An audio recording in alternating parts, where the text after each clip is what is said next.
something. Find a thing that you genuinely enjoy, because getting good at things you genuinely enjoy is extremely beneficial for young people, because it lets you know that, like, everybody thinks they're a loser. Every young person thinks they're a loser, at least a young person in the situation I was at. I didn't know I wasn't a loser until I started winning, until I started doing martial arts. Martial arts taught me that, like, I could get better at stuff, that I wasn't really a loser. I just was someone who was, like, in a fucked up situation. But you could channel all that energy that you have as a young person into something and get better at it. And then all of a sudden people admired me. I was like, this is crazy. So I went from being someone who was incredibly insecure. Hateful. You know, get your game together, dude. Like, it doesn't matter that you lost your dad and you lost your brother and that you're hurt and you're angry. Get over it, man. And have something to look forward to. And even in my mind, like, I can't run. They said I can't run yet. And I did, and I was limping, and I was scared it was gonna break again. When I made it to where I was going, I was like, bro, I can do this. It's all here now. That's my real, everything is mentality. Like, I never had any problem. I was just lazy. I didn't want to work, so I was finding a way out. And after that, the next year, you can ask the coach. They told my parents I got moved to the varsity tournament, the first or second match, and I took second and third in the varsity tournament after wrestling JV 4 the year before. Is you be in control of your physicality. That'll be a great help.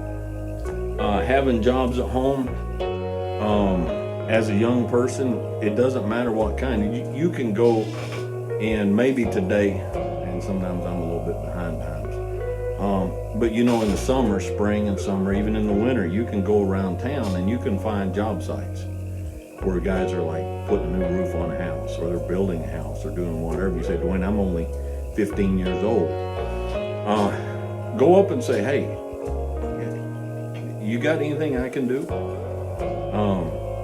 You know, one of the things on job sites, to have a positive net contribution to society. I think that's the thing to aim for. You know, not to try to be sort of a leader for the sake of being a leader or whatever.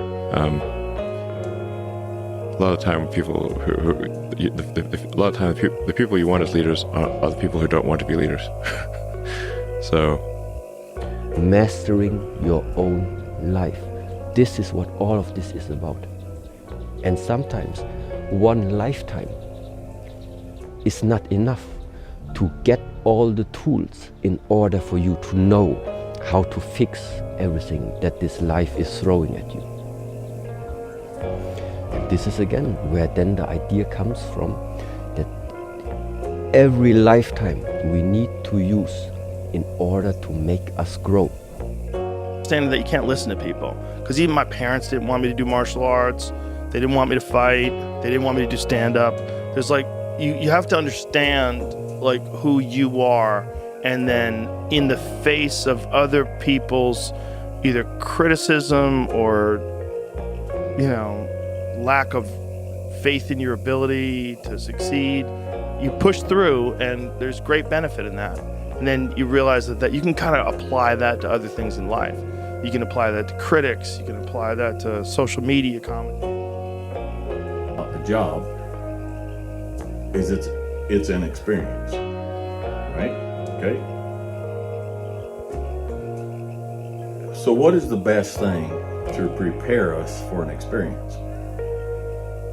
Another experience. What other experience? Here's the beautiful thing. Any experience. Any experience. If you take up sports, okay? If you take up sports, and it doesn't matter the sport, all right?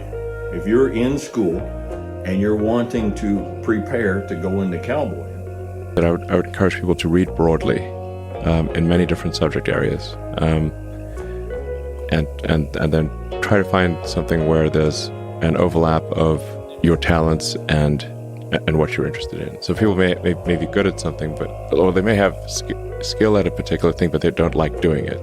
Mm-hmm. So you want to try to find a thing where that's a good combination of the things that you're inherently good at but you also like doing. You're gonna face the same issues again that you did not solve in this lifetime. The first arrow always hits.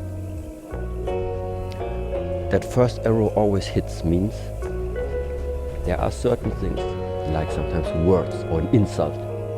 Somebody is insulting you, it's gonna hurt.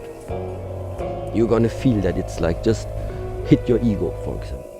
Felt like a total and abject failure. So I used to be 60 pounds heavier, and I grew up in a morbidly obese family, and I really wanted to escape that fate, but I couldn't see any way to do it.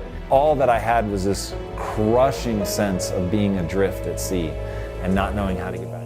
Last night I had a dream. When I got to Africa, I had one hell of a rumble. I had to beat Tarzan's behind first for claiming to be the king of the jungle.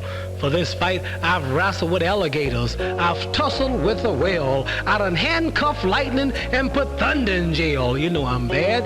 I have murdered a rock. I injured a stone, and I hospitalized a brick. I'm so bad I make medicine sick. I'm so fast, man, I can run through a hurricane and don't get wet. When George Foreman meets me, he'll pay his debt. I can drown a drink of water and kill a dead tree. Wait till you see Muhammad Ali. Much of a nourishment of the mind as food is a nourishment of the body. I think you need things that are puzzling to you, where you have to find your own human potential in the difficulty of the task and work your way through things, at least for me. So you really want to make sure you're not operating without realizing it from a zero-sum mindset, where the only way to get ahead is to take things from others. Then that's going to result in you trying to take things from others, which is not good. It's much better to work on adding to the economic pie. Maybe, creating, like I said, creating more than you consume, doing more than you, So that's a big deal. So you're not pursuing something that means enough to you for you to be able to generate energy. You want to pursue things that give you more energy than they take.